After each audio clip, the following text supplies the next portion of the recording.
Le Sénégal au cœur. Le président Macky Sall ne signe pas qu'un livre, il signe surtout une première.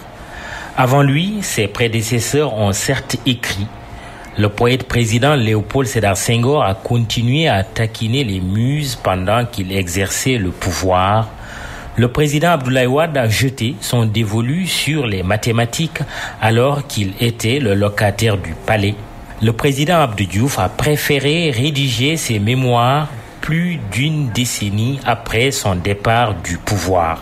Mais avec le Sénégal au cœur, c'est la première fois au Sénégal qu'un président de la République en exercice publie un livre sur ses actes de gestion. Macky Sall avait à cœur de rétablir les faits sur ses origines, le Pulagou, les valeurs de civilisation Peul, et le Tchedagou, la bravoure assise sur un code d'honneur assumé. Il avait également à cœur de casser l'image de Nyangal Sall, le sévère, qui lui colle à la peau, de se faire connaître davantage des Sénégalais, y compris de ses partisans, de régler quelques comptes avec ses adversaires politiques, mais aussi et surtout de défendre son bilan.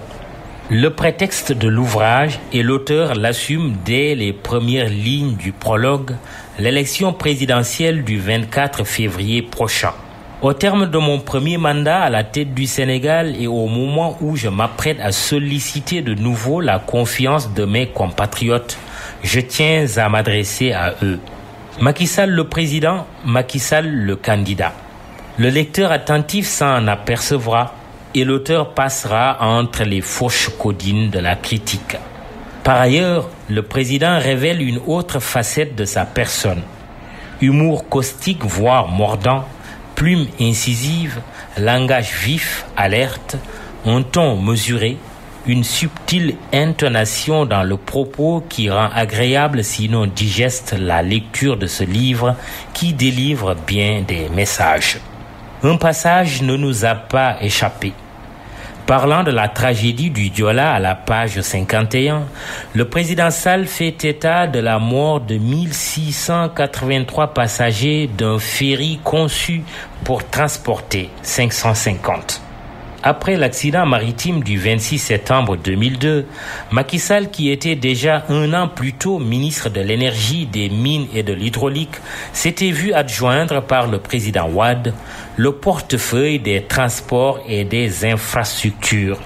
Ce super département ministériel dont il était le chef rend encore plus curieux le lecteur des lignes relatives au drame du Diola. 1683 morts, comme l'écrit l'auteur du livre Le Sénégal au cœur, ou 1863 morts, comme l'indiquait jusque-là le bilan officiel. De deux choses l'une. Soit une vilaine coquille s'est glissée dans le texte, les coquilles étant, dit-on, l'armée la plus invincible du monde, soit le bilan de la catastrophe maritime d'il y a 16 ans a été exagéré de 200 morts. Espérons que le président de la République aura à cœur de nous édifier sur ce point noir et combien important de l'histoire mondiale du transport maritime. 550 passagers autorisés, 1863 morts, 64 à 65 rescapés selon les chiffres officiels.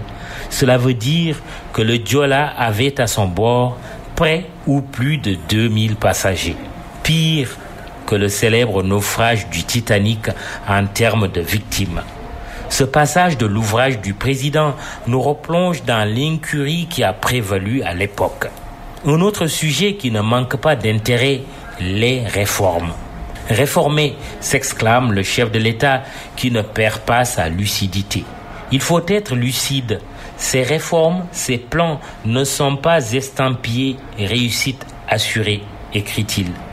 Et Macky Sall, lors de la cérémonie de présentation de son livre, de reconnaître de n'avoir pas assez réformé. Les réformes, un bon débat de campagne entre le président sortant et ses challengers pour la prochaine présidentielle.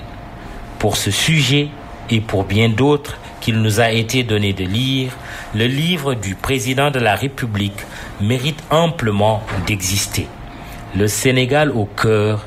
Il y a eu un avant, il y aura sûrement un après.